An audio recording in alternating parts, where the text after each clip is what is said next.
Olá pessoal, tudo bem? Dando sequência então ao nosso curso sobre os elementos finitos, vamos falar sobre aproximação nodal e interpolação. Bem, a gente falou na aula passada sobre discretização espacial. Uma vez que a discretização espacial tenha sido feita, identifica-se um número finito de pontos. Esses pontos são chamados os nós da malha de elementos finitos, os quais definem os elementos. Também já falamos sobre isso, tá? O valor da grandeza contínua de interesse, por exemplo, tensão elétrica ou temperatura, etc., tá? Em cada nó, essa grandeza, o valor dessa grandeza corresponde à variável a ser determinada, nossa variável de interesse, conhecido como variáveis nodais, porque estão associadas aos nós. E elas são as incógnitas do problema, ou os graus de liberdade do problema. Tá?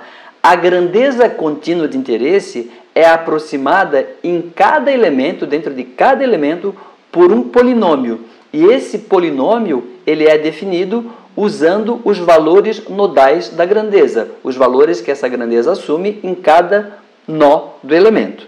Tá certo?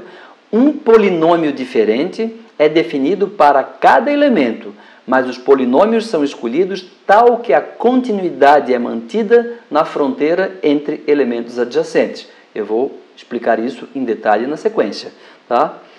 Então aqui nós temos nós temos um problema, tá, de distribuição de temperatura numa barra unidimensional. É um problema térmico, aqui está a minha barra, tá? Então ela tem uma variação aqui, ela está disposta ao longo do eixo X e tem a variação da temperatura ao longo da barra. Tá? Nós não estamos preocupados com o problema em si, nesse caso, apenas para verificar como é feita a interpolação.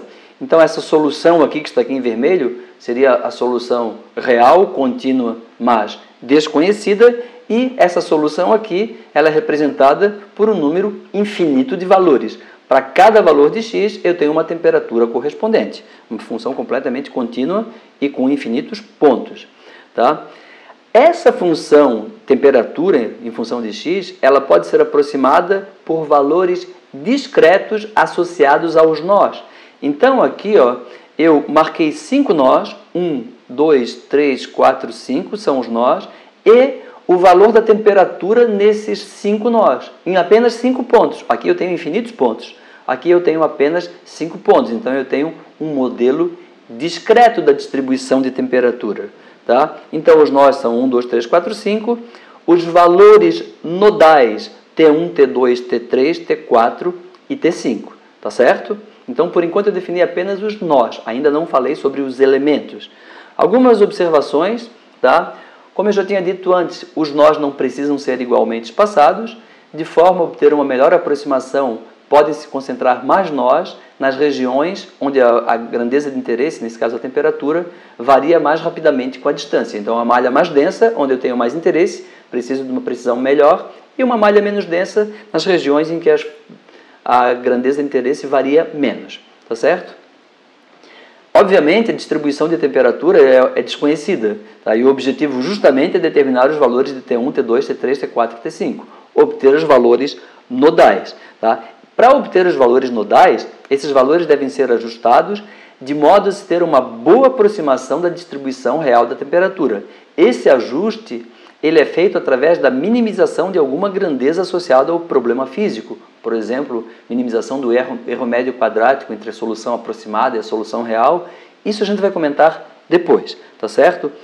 Esse processo de minimização, ele produz um sistema de equações algébricas cuja solução permite obter os valores nodais. E isso, como eu falei, vai ser visto mais à frente. O objetivo aqui é simplesmente mostrar como é feita a interpolação em cada elemento, dentro de cada elemento. Tá?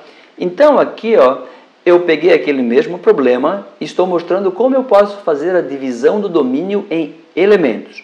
Inicialmente eu estou analisando usando elementos 1D, monodimensionais, de primeira ordem. Tá certo? O que é isso? Tá? Então aqui eu quebrei a minha região, meu domínio de interesse, em 4 elementos. Cada um desses elementos 1, 2 e 3, 4, 1, 2, 3, 4, cada um desses elementos é definido por 2 nós. Tá? Então o elemento 1, nó 1 e 2, elemento 2, nó 2 e 3, etc. Cada dois pontos, né, cada par de pontos, define um segmento de reta. Então, a aproximação é dita de primeira ordem, porque dentro desse tipo de elemento, eu suponho que a variação da minha função temperatura é linear, tá certo? Então, e a aproximação final da temperatura consiste em 4 funções, estão aqui representadas as 4 funções. Essas funções são lineares, funções de primeiro grau, e são contínuas, tá? Elas são contínuas, mas, e mesmo quando eu tenho aqui, ó, elas são contínuas ao longo de todo o intervalo considerado. Obviamente que elas são contínuas, mas suas derivadas não são. A gente observa que se eu derivar aqui, a inclinação de cada reta é diferente, tá? Então, essa aproximação consiste em 4 funções lineares contínuas por partes, né, definidas dentro de cada elemento. Tá? E é isso, a gente vai ver depois como que a gente define essas funções. Isso daqui, então, considerando uma distribuição, uma discretização usando elementos de primeira ordem, elementos em que a grandeza de interesse varia linearmente. Então, no caso do problema monodimensional, são elementos com 2 nós, porque 2 nós definem uma reta. Tá? Eu poderia também discretizar utilizando elementos de segunda ordem. Nesse caso aqui, o domínio foi discretizado em apenas 2 elementos e cada um dos elementos é definido por 3 nós. 3 nós, 3 pontos, definem uma parábola. Então, nesse caso, eu tenho uma aproximação parabólica da função de interesse dentro de cada elemento, tá certo? Então, aqui eu tenho uma parábola, uma variação da temperatura parabólica dentro do elemento 1 e variação parabólica dentro do elemento 2, e a solução total são 2 parábolas. E tenho continuidade na fronteira entre elementos.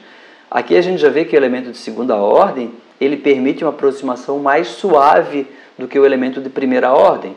Tá? Eu tenho uma variação mais suave. Além disso, no caso do elemento de primeira ordem, a derivada é sempre constante dentro de cada elemento. Aqui não. Dentro de cada elemento, a derivada ela também varia. É uma derivada de primeira ordem, de primeiro grau. Tá certo? Então, elementos de ordem mais elevada permitem obter aproximações mais suaves. Na verdade, uma melhor aproximação. O erro da aproximação é menor utilizando elementos de ordem mais elevada. Então, até aqui eu tratei de problemas monodimensionais, tá? Tanto com elementos de primeira quanto de segunda ordem. Então, agora passamos à análise de um problema bidimensional. Então, a ideia aqui é a aproximação de uma função escalar bidimensional. Aqui pode ser o potencial elétrico numa região do espaço, tá? Um problema eletrostático. Nesse caso, eu utilizei elementos de primeira ordem, tanto o elemento quadrangular aqui, quanto o elemento triangular.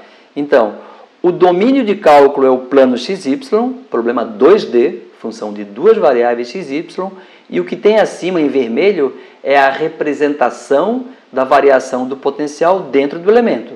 Então, aqui, ó, a minha função original, que é uma função definida por infinitos pontos, né, que varia completamente, dentro desse elemento ela tem uma variação linear, tá aqui, então é uma representação localmente plana, e aqui também um triângulo plano que aproxima a função dentro do elemento, tá certo?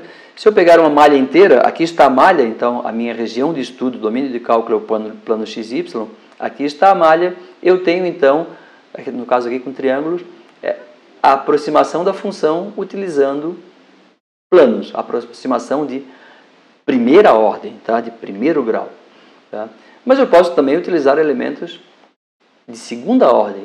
Aqui é exemplo de triângulo de segunda ordem. A gente verifica aqui, ó, que para definir essa superfície de segunda ordem, uma superfície de segundo grau, não é mais plana, ela tem uma curvatura parabólica, eu preciso de 6 pontos. Então, ou 6 nós.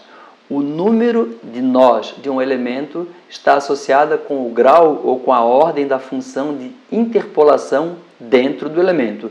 Se eu quero interpolação de segunda ordem, num problema 2D, eu preciso de um triângulo com 6 nós. Num problema num problema de variação de primeira ordem, eu preciso de apenas 3 nós. Tá certo? Uma outra grande vantagem do método de elementos finitos é que ele permite incluir materiais não homogêneos, tá? E ele permite fazer isso de maneira simples. Então, na análise de problemas contendo materiais não homogêneos, tá? A consideração desse tipo de material é bem simples. Por quê? Porque as características físicas associadas aos elementos não precisam ser iguais em todo o domínio de cálculo. Então aqui, ó, eu tenho um exemplo de um problema em que eu tenho o meio 1, tá? Com uma permissividade εr igual a 1, e o meio 2 com uma permissividade εr igual a 4. Ora, na hora que eu vou escrever as equações correspondentes aos elementos que pertencem ao meio 2, essas equações vão levar em conta o valor de εr igual a 4. Quando eu for escrever as equações relativas aos elementos que pertencem ao meio 1, eu vou utilizar εr igual a 1. Então, como método de elementos finitos, eu tenho que discretizar toda a região de estudo. Se eu tiver diferentes materiais nessa região de estudo, isso não implica em dificuldade nenhuma. Basta atribuir a cada elemento de cada região a propriedade física correspondente. Nesse caso aqui, um epsilon diferente. Se fosse um problema magnetostático, poderia ser, por exemplo, uma permeabilidade magnética diferente. Num problema térmico, poderia ser uma condutividade térmica diferente. Tá certo? Bom, vou parar por aqui. Na próxima aula eu vou falar um pouco mais sobre interpolação, começando com interpolação de primeira ordem, tá? Primeiro grau, para deixar bem claro como que se faz a interpolação. Tá bom, pessoal? Até lá então.